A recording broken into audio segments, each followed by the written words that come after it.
வாடா. என்ன பாக்குற? எல்லாம் நம்ம சொந்த பந்தம் தான். இது என் அண்ணன், இது அண்ணி, இது உன் தாய் மாமா. வணக்கம் மாப்பிள. அது அவங்க சம்சாரம், அது 2 பசங்க. வாங்க தம்பி. ஒரு கல்யாணத்தில் பிரிஞ்ச குடும்பம் இன்னொரு கல்யாணத்தில் சேரணும்னு நாங்கள் எல்லாரும் வந்திருக்கோம்.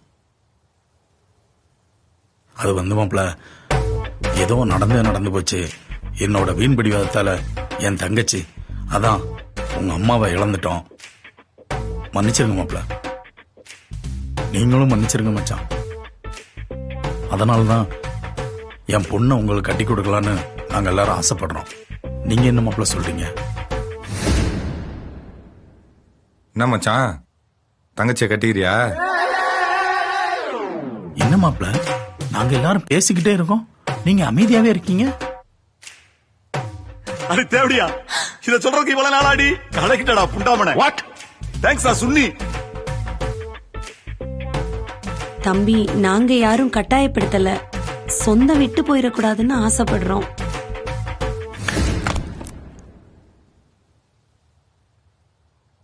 விடுங்க, நம்ம வந்தது மச்சானுக்கு பிடிக்கல போல.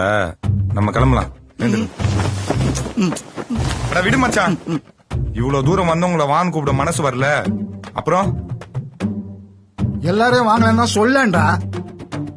ஏன் தம்பி, நாங்க சோத்துக்கு வழி இல்லாம எங்க வந்திருக்கோம்.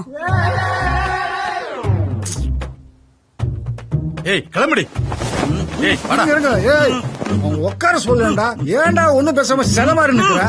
ஏய் போ. டேய் சூத்த முடி, நான் சொல்றத கேளுங்கடா. சுண்டிங்களா? டேய் பூளுங்களா, டேய் சொல்றத கேளுங்கடா. இருங்கடா பூளுங்களா. யாரை பார்த்து என்ன வார்த்தை பேசுற? உட்காருங்கடா. இருடா.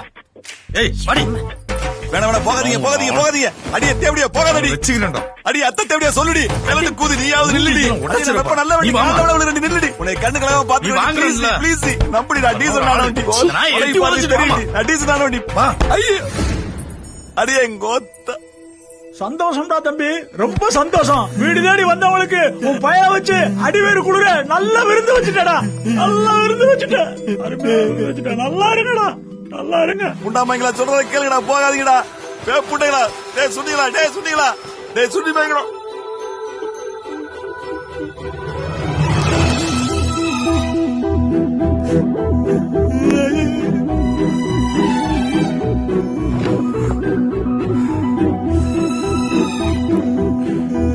நாம் எதையும் பேசலாம், அது அடுத்தவர் மனதை புண்படுத்தக்கூடாது. நீ பேசியது தவறு என்று உணரும் காலம் வரும்.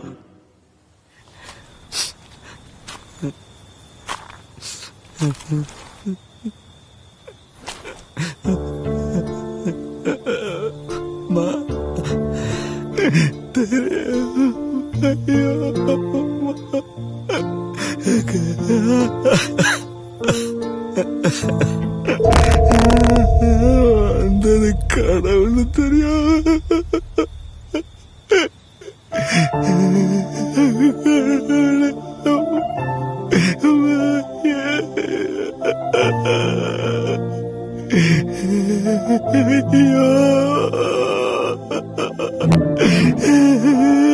தெரியாம பண்ணிட்டே.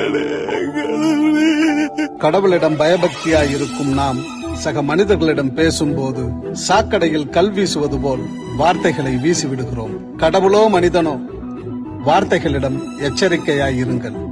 வாழ்க்கையை தீர்மானிப்பது வார்த்தைகள்தான். வார்த்தைகளை நாம் தவறவிட்டால் வாழ்க்கையும் நம்மை தவறவிடும்.